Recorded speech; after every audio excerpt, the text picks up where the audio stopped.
February 25, 1964, Miami Beach Convention Hall. A young fighter stood face to face with the most feared man in boxing, Sonny Liston.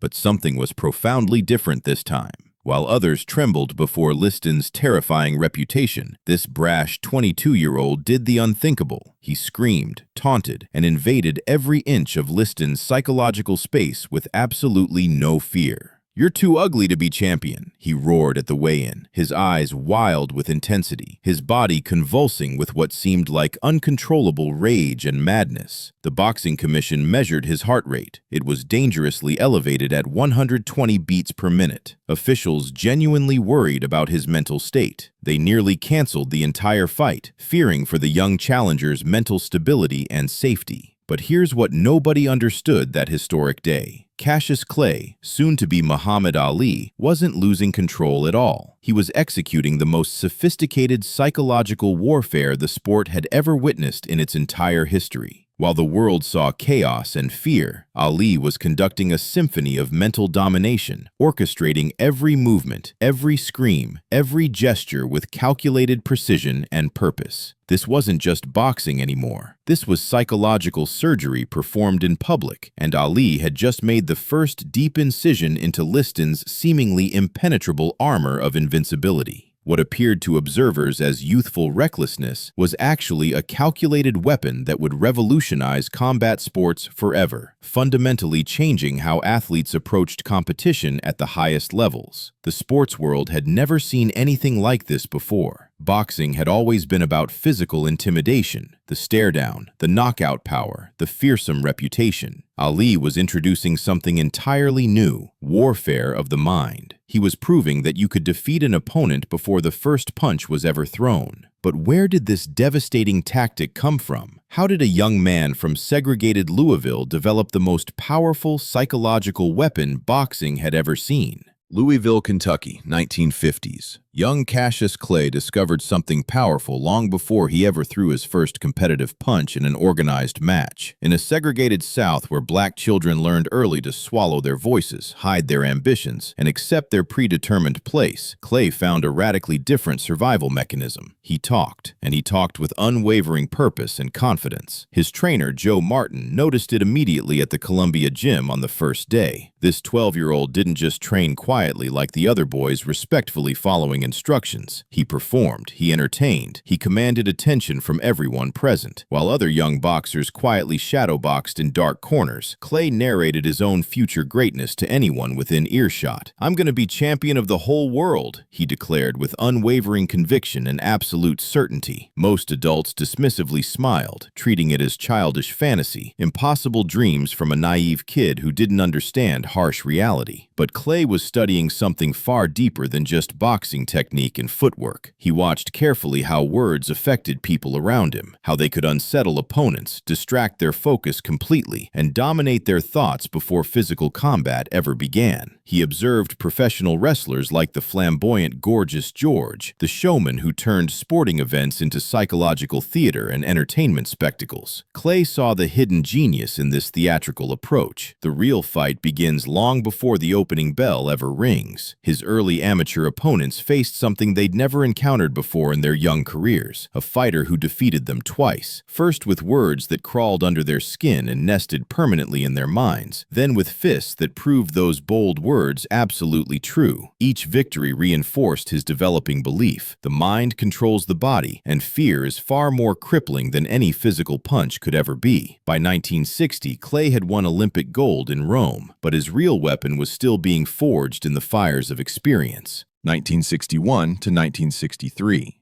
Ali's professional career exploded onto the boxing scene like lightning striking from clear skies. But it wasn't just his unprecedented hand speed and revolutionary footwork that shocked opponents and spectators worldwide. It was the relentless psychological assault that accompanied every fight, every press conference, every single public appearance. His prediction strategy was surgically precise and devastatingly effective against every opponent. "I'll knock him out in round 5, he'd announce confidently to reporters gathered at packed press conferences. Opponents heard these bold predictions everywhere they turned. newspapers, television broadcasts, radio programs, and couldn't escape them psychologically. They'd train obsessively for that specific predicted round, completely altering their entire fight strategy around Ali's prophecy. By doing this, they'd already unconsciously surrendered control of their own carefully prepared game plan. Sports Illustrated called him insufferable and disrespectful to the sport's traditions. Opponents called him disgraceful and a loudmouth showboat seeking attention. But Ali understood something fundamental they didn't grasp.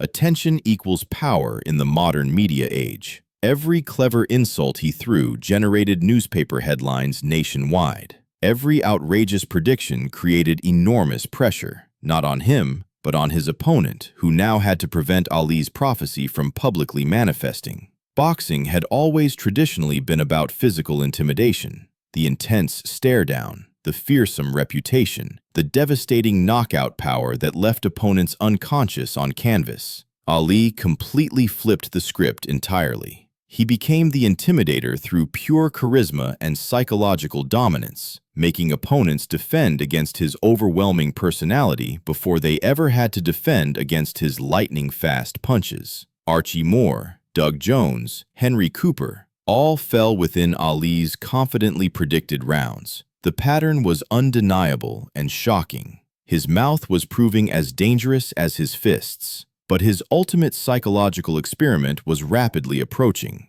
Sonny Liston, the destroyer who'd never been defeated through intimidation tactics. Could Ali's mental warfare penetrate true menace? Sonny Liston embodied pure terror in human form. A former mob enforcer turned heavyweight champion, he'd brutally destroyed Floyd Patterson twice, both devastating victories coming in the first round with contemptuous ease. Grown men genuinely feared Liston's very presence in a room. His dead-eyed stare could drain confidence and courage from opponents standing across the ring before a punch was thrown. Ali made a calculated decision. Attack that fear directly at its psychological source and foundation. The weigh-in became Ali's theatrical stage for unprecedented psychological warfare. He arrived in a state of controlled chaos, screaming wildly, lunging aggressively at Liston, requiring multiple officials and a small army of handlers to physically restrain him. His heart rate hit an alarming 120 beats per minute. The assembled press wrote extensively that Clay was clearly terrified, having a complete mental breakdown, self-destructing under the unbearable pressure of facing Liston's reputation. They had it completely backwards. Ali was performing the greatest pre-fight psychological operation in boxing's entire history. Every calculated scream, every theatrical lunge, every shouted threat of, "I'm gonna eat you alive," was designed with one singular purpose: demonstrate to Liston that traditional intimidation tactics wouldn't work here. You simply can't scare someone who appears already insane. In Liston's corner that historic night, his experienced handlers noticed something they'd never witnessed before: genuine doubt flickering in Sonny's previously confident eyes. For the first time in his dominant career, Liston wasn't completely sure of victory. How do you intimidate someone who absolutely refuses to be intimidated? How do you break someone who's already broken all the rules? By round 7, the impossible happened. Liston quit on his stool. The unbeatable monster chose not to continue fighting. Ali didn't just win a boxing match. He proved that psychological dominance could defeat physical supremacy. The sports world was absolutely stunned, but Ali's psychological revolution was just beginning its transformation of athletics. Modern sports psychologists extensively study Ali's techniques today as textbook examples of cognitive disruption and psychological manipulation in competitive athletics. What he did purely instinctively through natural talent, contemporary neuroscience now explains through careful research and analysis. He systematically hijacked his opponent's mental processing capabilities at fundamental levels. The constant trash talk wasn't random verbal abuse or simple arrogance. It was strategic psychological dismantling. By continuously insulting opponents' physical appearance, intelligence, fighting ability, and professional legacy, Ali forced them to fight emotionally rather than tactically and strategically. Anger clouds rational judgment significantly. An emotional fighter abandons their carefully prepared game plan, making their movements predictable and leaving them dangerously vulnerable to counters. His bold predictions created what psychologists now call outcome-focused anxiety in sports competition. Opponents became mentally obsessed with preventing Ali's public prophecy, shifting their focus from actually winning to simply avoiding humiliating embarrassment on television. This heavy mental burden was mentally exhausting before they ever threw a single competitive punch. The famous poetry, "Float like a butterfly, sting like a bee," served a brilliant dual purpose strategically. It made Ali extraordinarily memorable to media outlets worldwide, generating unprecedented attention and coverage.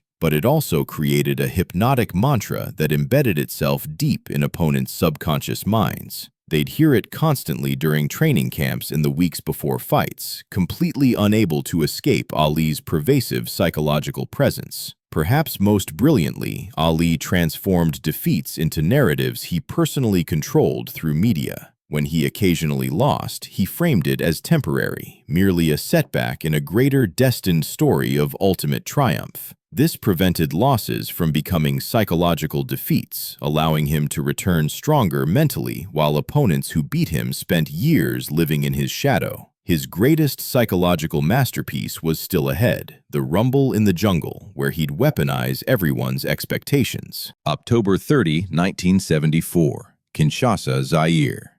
George Foreman entered the ring with a terrifying record: 40 wins, 0 losses, 37 devastating knockouts that had left opponents hospitalized. He'd absolutely demolished Joe Frazier and Ken Norton, two formidable men who'd both previously beaten Ali convincingly. At 32 years old, many experts considered Ali finished, a nostalgic relic foolishly stepping into a slaughterhouse against youth and power. But Ali knew something Foreman didn't understand. Raw physical strength means absolutely nothing if the mind collapses first under pressure. The rope-a-dope wasn't merely physical strategy, it was psychological warfare executed at its most sublime level imaginable. By deliberately leaning on the ropes and absorbing Foreman's punishment, Ali did something that completely broke Foreman's fundamental mental framework. He absolutely refused to be intimidated by overwhelming power. Foreman threw everything he possessed, devastating combinations that would have hospitalized lesser men instantly. But Ali talked continuously through it all, calmly. "Is that all you got, George?" he whispered clearly between incoming punches. "They told me you could really hit hard." Each carefully crafted taunt was a psychological needle, methodically injecting doubt directly into Foreman's previously unshakable confidence.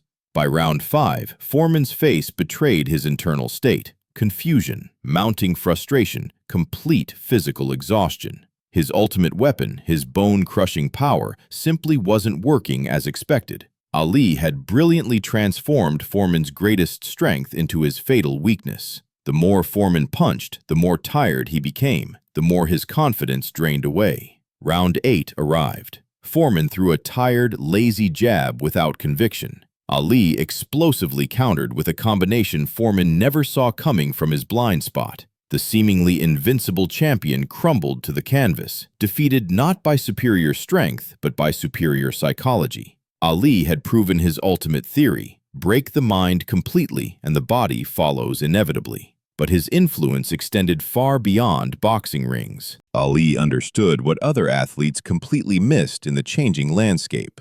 In the emerging television age, controlling the media narrative was equally as important as controlling the boxing ring itself. He deliberately transformed himself into boxing's first true media phenomenon, masterfully using psychological tactics that made him absolutely impossible to ignore or dismiss.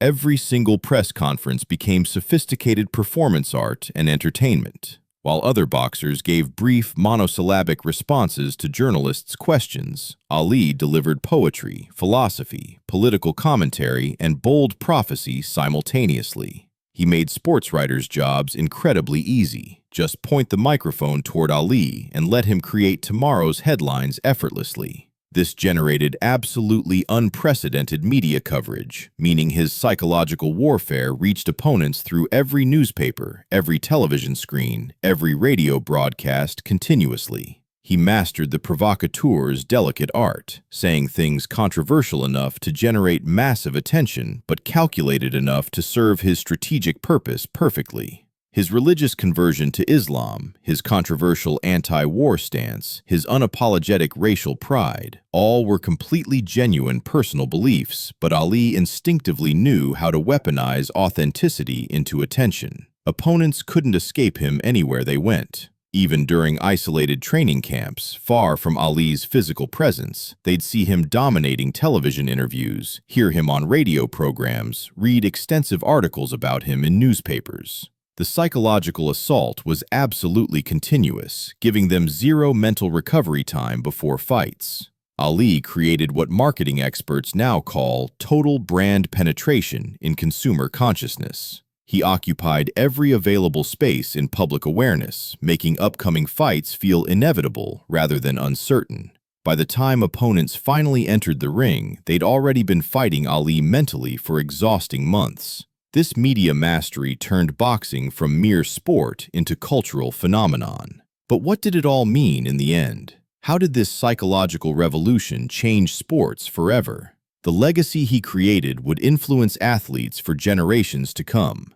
Muhammad Ali's revolutionary psychological tactics fundamentally changed not just boxing, but all competitive sports forever across the globe. Today's athletes, from Conor McGregor's verbal warfare to Draymond Green's mental intimidation, actively use strategies Ali pioneered decades ago. Pre-event psychological warfare, strategic media manipulation, and calculated verbal intimidation techniques. Sports psychology programs worldwide now teach Ali principles as core curriculum, controlling narrative, managing pressure through confidence projection, and using media attention as a strategic competitive weapon effectively. What Ali executed instinctively through natural genius, modern athletes now learn systematically through structured training programs. But Ali's impact transcended mere technique and strategy. He proved definitively that mental strength could overcome significant physical disadvantages, that personality could become weaponry, and that the greatest battles happen in the mind before they ever happen in the physical arena. His trash talk wasn't mere arrogance, it was strategic genius. His predictions weren't delusional, they were self-fulfilling prophecies built on sophisticated psychological manipulation. His media presence wasn't showboating, it was calculated brand warfare designed to dominate consciousness. Modern neuroscience confirms what Ali knew intuitively decades ago. Confidence affects performance at biological levels, activating neural pathways that enhance reaction time, decision-making, and pain tolerance significantly. Ali didn't just think he was better, he physiologically became better through unwavering belief. The boxer born Cassius Clay in segregated Louisville discovered perhaps the ultimate competitive truth. The body can only execute what the mind believes possible. His opponents entered rings already defeated, their confidence eroded, their game plans disrupted, their mental foundations crumbled before combat. Ali didn't just win fights physically, he won minds first psychologically, and that strategic approach made him truly unbeatable. The psychological warfare he waged changed combat sports forever, proving that the most devastating weapon isn't in the fists, it's in the mind. His legacy continues inspiring athletes worldwide to understand that victory begins long before the competition starts. It begins in mental preparation and psychological dominance.